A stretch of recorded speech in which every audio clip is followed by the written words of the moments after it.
In this video, we'll delve into situations where unsuspecting employees were on the receiving end of unexpected terminations. From high-level executives going undercover in their own companies to investigate operations, No, because you know me, Bob. you did it in front of the CEO. Seriously, no, this needs to be talked about. The CEO of the company right in front of my face staring at me. to staff members facing challenging moments, we'll witness the raw emotions and tough decisions that unfold. Let's dive right in. Number 5. The president of Kendall Jackson Wine Estates was shocked by comments made by a delivery driver. Job has both you got to deal with, and my job just happens to have a lot of. On January 29, 2012, an episode of Undercover Boss featured Rick Tigner, the president of Kendall Jackson Wine Estates.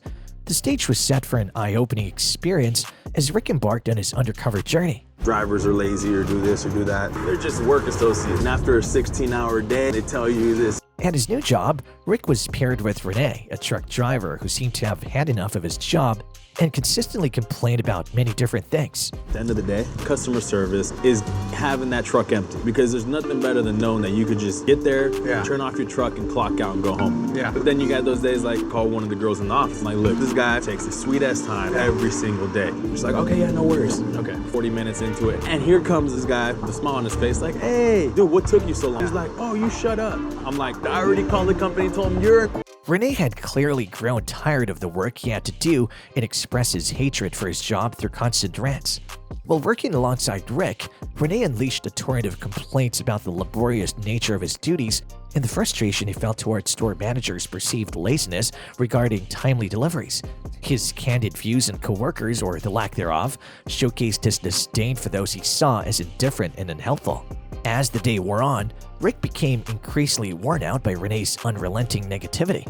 Seeking a moment of respite, Rick stepped aside to make a discreet phone call to Renee's supervisor. Mike. Hey Mike, it's Rick Tigner. Hey Rick, how you doing? I'm actually out on one of the trucks today, working with Renee, and kind of disappoints me that he kind of talks the way he talks about with the customers, right?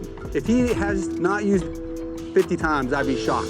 Apart from his ranting, the president of Kendall Jackson Wine Estates was also not satisfied with Renee's use of foul language. The president of Kendall Jackson Wine Estates recognized that such behavior was unacceptable and not reflective of the company's values. Though Renee was not terminated during the televised episode, it was evident that his actions had consequences. Rick's words conveyed a stern message. Renee's behavior would be closely monitored moving forward, and substantial change would be expected. It was clear that his future at the company was uncertain unless he underwent a significant shift in attitude and approach. Number 4. Checkers restaurant manager gets sent off for being abusive. Time I can take you outside and beat you up, right? In this riveting episode of Undercover Boss, Enrique Rick Silva, the CEO of Checkers and Rally, took on the role of a Fry Station employee. His undercover operation led him to witness firsthand the alarming behavior of the general manager, Stevens. He was at the Fry Station working with a worker named Todd.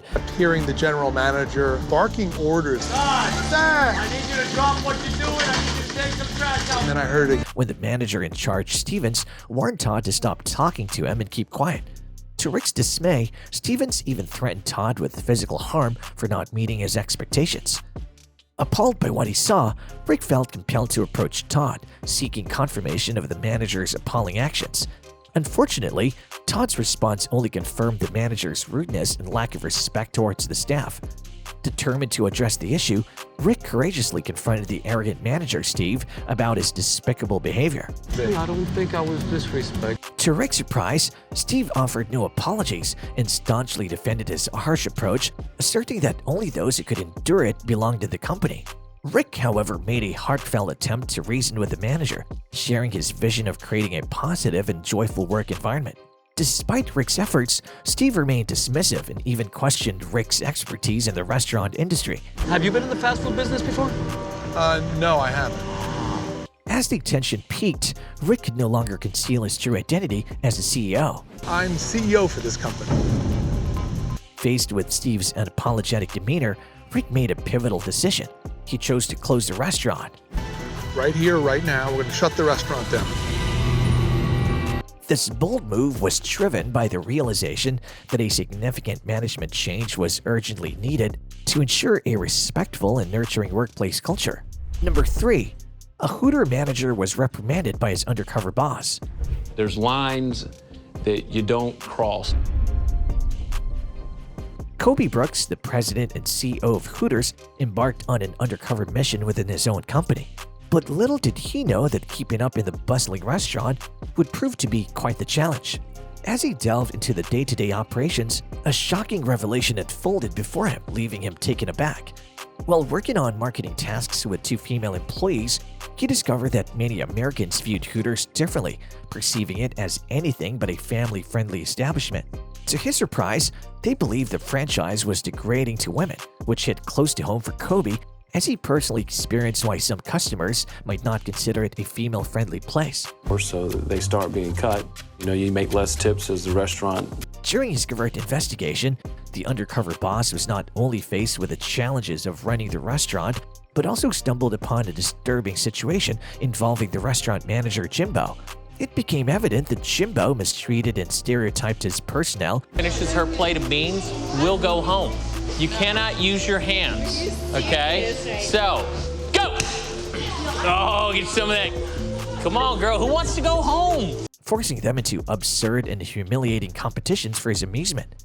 In one cringe-worthy incident, a demeaning lineup ritual was conducted at the start of the shift as Jimbo scrutinized the appearance of the female staff members. Makeup, is it on?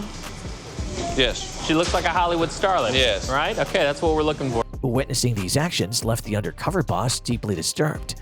But it didn't end there. Jimbo had devised an unusual system to determine which staff members would get to leave early during slow business hours.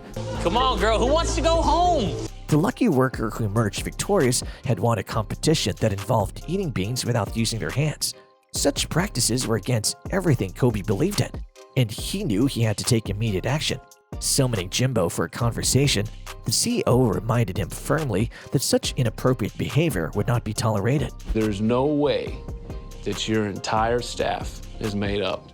Brooks made it clear that changes were necessary to align with the company's values and the public's expectations. Completely prima donnas. Okay. That's just stereotyping your whole cast of girls. This frank conversation left an indelible impact on Jimbo, and he decided to revamp his management style to one that resonated better with the staff and the customers. Number 2, an employee is fired for hating customers. So go home, and Neil will follow up with you. So that's it? That's all?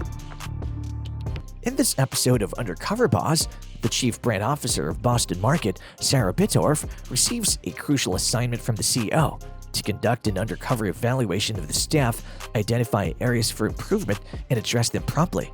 Understanding the importance of her task, Sarah is fully committed to impressing her supervisor and accomplishing the mission at hand. As Sarah poses as a waiter in a diner, she encounters Ronnie, who takes her on a tour of the establishment. Initially, Ronnie's humor and conversation charms Sarah. Yes. On your competition, you excited? Yeah, a little nervous. It's okay, don't worry about it. You have a great teacher. Oh, good. But her impression of him takes a sharp turn when he reveals a hostile side. He openly displays disdain for his job. Standard procedure is to greet the customer as they walk in, say, hello, welcome to Boston Market, blah, blah, blah, whatever. Because we have to make customers, on a pedestal. And shows little regard for the company's expectations regarding customer service, which shift manager set. Sarah is taken aback by Ronnie's offensive remarks and lack of enthusiasm toward customers during their interaction. Even more troubling is his dislike for young and elderly patrons, directly contradicting Boston Market's core value of love to serve. Recognizing the need to address Ronnie's behavior, Sarah takes a bold step and reveals her true identity as the chief brand officer. She candidly discusses his problematic customer-facing attitude and decides to send him home for the day. Sarah's dedication to upholding the company's principles remains unwavering, and she reflects on the significance of providing excellent customer service. Despite Ronnie's apparent lack of awareness regarding the gravity of his actions, Sarah firmly stands by her choice to confront him. For her, ensuring a positive customer experience is fundamental to the company's success, and she couldn't allow someone with a negative attitude toward customers to continue serving them. Number 1. Donato delivery driver fired for smoking pots on job. Store? No. Are you under the influence right now? No. Jeez, what do you think? I was just smoking in the store and then I just went out on the road? In this captivating episode of Undercover Boss, we follow Jane Grody Abel, the chairperson of Donato's, as she ventures undercover to experience the ins and outs of her own company. Excited and fully prepared to take on various roles, including deliveries, pizza making, and order taking, Jane soon realizes that the undercover operation won't be a walk in the park. During her undercover journey, Jane meets Aaron, one of the dedicated delivery personnel who takes her under his wing to show her the ropes of the delivery process. Impressed by Aaron's exceptional customer service skills and unwavering commitment to his job, Get it, Mark. All right, you have a good one. Thanks. I love that Aaron had a really great customer service balance with speed. And I still don't think he suspects a thing about who I really am. Jane marvels at having found the perfect delivery man. However, the situation takes an unexpected turn when Aaron candidly shares some surprising experiences he encounters while delivering on campus. This is fun though. Like I have a really good time doing it. You would encounter some really weird stuff. Like what? A lot of people smoke pot, invite me to come in for a little bit, and if I'm not very busy and I don't need to be super focused really, then I'll kind of indulge. You do not. He recounts meeting peculiar customers, including marijuana users who sometimes invite him to join them for a short break if he isn't too busy. In these instances, he even admits to indulging in marijuana with them. I think you're making it out to be like the devil's drug. The devil's weed. Is it legal? Is it legal to smoke marijuana? Yeah. Yes or no? Jane, aware of the potential risks Aaron's behavior poses to both others and her company's reputation, makes the difficult decision to confront him about his actions. Despite Aaron's lack of embarrassment, she ultimately reveals her true identity to him. On Undercover Boss. Oh my god. Okay. Unfortunately, this revelation leads to the sobering realization that Aaron's involvement in criminal acts while representing Donato leaves Jane with no choice but to terminate his employment. In Undercover Boss, surprises are aplenty. I'm Kobe Brooks, the president and CEO of Hooters of America. And only some undercover missions unfold with such disastrous results. If you want to stay up to date with the latest moments seen on Undercover Boss, don't forget to hit that like button and subscribe to our channel.